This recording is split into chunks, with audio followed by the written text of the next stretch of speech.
आज सिडनी में भारतीयों को संबोधित करेंगे प्रधानमंत्री मोदी। भारतीय समय के अनुसार दोपहर करीब 1 बजे ये होगा संबोधन। मोदी के भाषण के लिए तैयार है ओलंपिक पार्क का अल्फोंस एरिना। भारतीय मूल के करीब 16,000 लोगों के लिए किए गए हैं खास इंतजाम।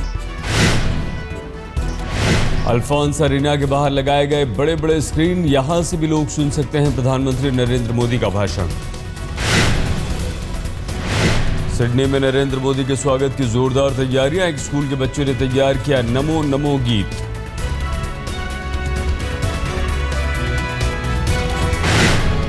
महात्मा गांधी हमेशा प्रकृति से प्रेम करने का संदेश देते थे। मनुष्य को मिल्किंग ऑफ द नेचर का ही अधिकार है, उससे ज्यादा प्रकृति से लेने का अधिकार नहीं है। ये बात महात्मा गांधी जीवन में जी करके दिखाई थी। ऑस्ट्रेलिया में सिर चढ़कर बोल रहा है नरेंद्र मोदी का जादू। मेलबर्न से सिडनी के लिए स्पेशल ट्रेन चलाई गई। भारतीय मूल के लोगों ने बुक कराई पूरी ट्रेन। प्रधानमंत्री के भाषण को सुनने के लिए मोदी एक्सप्रेस से करीब 250 लोग पहुंचे सिडनी। तिरंगे के रंग में रंगी मोदी एक्सप्रेस 4 बोगियों वाली स्पेशल ट्रेन ने तय की 800 किलोमीटर की दूरी। मोदी को लेकर लोगों में जबरदस्त दीवानगी। ऑस्ट्रेलिया के इतिहास में पहली बार ट्रेन में लगाई गई एक्स्ट्रा बोगी। आयोजकों की तरफ से मोदी एक्सप्रेस में शानदार इंतजाम। रास्ते में मुसाफिरों को परोसे गए गुजराती डिश।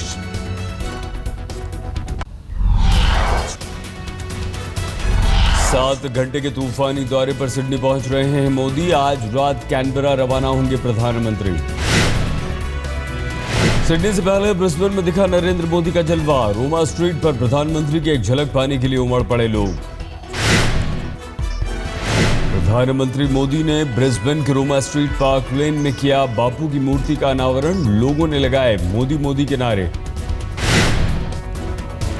ब्रिस्बेन में मोदी ने गांधीवाद की नई परिभाषा दी। ग्लोबल वार्मिंग को बापू से जोड़ा। बोले प्रकृति से प्रेम का संदेश देते थे बापू। महात्मा गांधी हमेशा प्रकृति से प्रेम करने का संदेश देते थे। मनुष्य को मिल्किंग ऑफ द नेचर का ही अधिकार है, उससे ज्यादा प्रकृति से लेने का अधिकार नहीं है। ये बात महात्मा गांधी जीवन में जी करके दिखाई थी। सलमान खुर्शीद ने मोदी के ऑस्ट्रेलिया दौरे को लेकर कसा था तंज। कहा था अपने ही लोगों से स्वागत करवा रहे हैं प्रधानमंत्री। केंद्रीय मंत्री प्रकाश जावड़ेकर ने भी विरोधियों पर किया पलटवार। बोले विदेशों में मोदी की अपार सफलता से कांग्रेसियों के पेट में हो रहा है दर्द। क्या ऑस्ट्रेलिया में कोई यहाँ से थोड़ी न जाएंगे लोग? अरे वहाँ बसे भारतीय वहाँ आते हैं। अब इनको भारत में भी सुनने को कोई नहीं आता और उनको बाहर भी सुनने को आते हैं। भारत में तो आते ही है, लेकिन बाहर भी सुनने को आते हैं। तो इनका पेट का दर्द है, मैं क्या कर सकता हूँ? आतंकवाद प्रभावित ट्रॉल से घाटी में चुनाव प्रचार शुरू करेंगे नरेंद्र मोदी। 22 नवंबर को होगी रैली। शिवसेना बीजेपी की नाराजगी पर बोले अमित शाह, मीडिया के सामने नहीं दूर होगी नाराजगी। इंतजार कीजिए, जल्द मिलेंगे सभी जवाब। लालू ने नरेंद्र मोदी पर साधा निशाना। प्रधानमंत्री को बताया कथावाचक और बहेलिया। बोले दाना डालकर जनता को जाल में फांसते हैं। नरेंद्र मोदी के राजपाट में जितने साधु लोग हैं, नकली साधु, कथावाचक सब, ये लोग भी झाड़ू चला रहा है और सारे वादा को भुलवाने के लिए झाड़ू पर अब गया है लोग।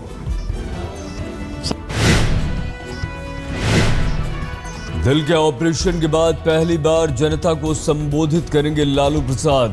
झारखंड के गढ़वा, हुसैनाबाद और छतरपुर में होंगी 3 रैलियां। गिरफ्तारी से बचने के लिए संत रामपाल का नया पैतरा। अदालत को भेजा मेडिकल सर्टिफिकेट। लिखा डॉक्टरों ने 19 तक दी है बेड रेस्ट की सलाह। हिसार के बरवाला में रामपाल के आश्रम के बाहर 30,000 पुलिस के साथ सीआरपीएफ की टुकड़ी भी तैनात। आश्रम पर समर्थकों का घेरा। दिल्ली के कलावर नगर में 11वीं के छात्र ने खुदकुशी की। पुलिस पर टॉर्चर का आरोप। साइकिल चोरी के मामले में पकड़ कर ले गई थी पुलिस। घर जाने के बाद छात्र ने कर ली आत्महत्या। कोलकाता के सरकारी अस्पताल में जूनियर डॉक्टर्स की पिटाई से एक युवक की मौत। युवक पर था मोबाइल चोरी का आरोप। पुणे में 12वीं की नाबालिग छात्रा ने टीचर के खिलाफ दर्ज कराई यौन उत्पीड़न की शिकायत। अब तक फरार आरोपी अभिभावकों ने किया प्रदर्शन। यूपी की बस्ती के जिले में घाघरा नदी में दिल दहला देने वाला हादसा। नाव पलटने से 6 की मौत की आशंका, सभी लापता।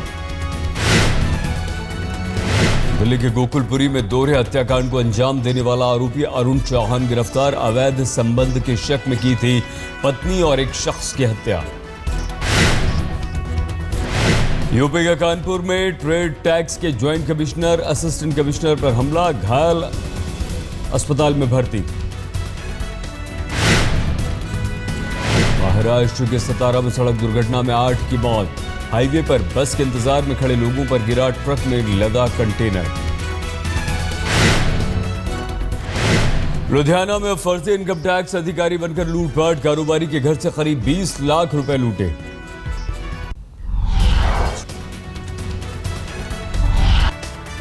रांची में खेले गए 5वें वनडे में भारत ने श्रीलंका को 3 विकेट से हराया। वनडे सीरीज में भारत का 5-0 से क्लीन स्वीप।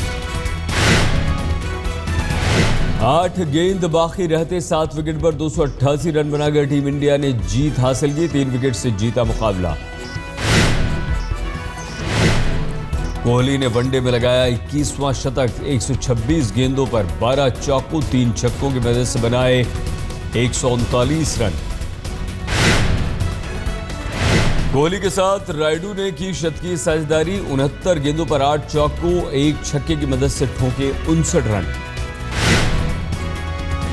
32 साल बाद भारत ने श्रीलंका को वनडे सीरीज में क्लीन स्वीप किया। इससे पहले टीम इंडिया ने श्रीलंका के खिलाफ 1982 में 3-0 से जीती थी सीरीज।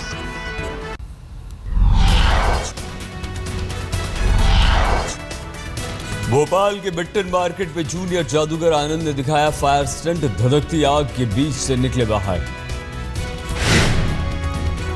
ट्रेन से बांधकर आग में लटके जादूगर आनंद विदेशों में भी मशहूर है। The great fire escape show. India today music today का शानदार समापन। ग्रैंड फिनाले में बॉलीवुड गायक केके ने रोमांटिक गानों से जीता युवाओं का दिल। स्वर उत्सव के आखिरी दिन भक्ति और आध्यात्म का दिखा रंग। आशुप्रीत कौर और सखियों ने गाई गुरबानी। इंडिया में जो है म्यूज़िक जो है हमारे कल्चर का एक बहुत ही बड़ा, एक जिसे कहते हैं एक अभिन्न अंग है। और ये हमारी रोज़मर्रा की ज़िंदगी में भी जो है बहुत ही जो है महत्वपूर्ण रूप लेता है, लोगों को जोड़ता है। दिल्ली से सटे ग्रेटर नोएडा एक्सटेंशन के गौर स्पोर्ट्स सिटी में क्रिकेट मैच का आयोजन। रेडियो मिर्ची की टीम ने मारी बाजी। बीसीसीआई उपाध्यक्ष राजीव शुक्ला ने बांटे पुरस्कार। मैन ऑफ द मैच को 21,000 का इनाम। अफगानिस्तान की राजधानी काबुल में विस्फोट। महिला सांसद को मारने की थी साजिश। बाल बची सांसद। सामने आया मलेशियाई प्लेन हादसे का वीडियो। मोबाइल से ली गई तस्वीरों में खेत में दिख रहा है मलबा। मशहूर फुटबॉल खिलाड़ी डेविड बेकहम ने सिंगापुर में की हॉलिडे सीजन की शुरुआत। रिसोर्ट में रखे क्रिसमस ट्री को किया रोशन।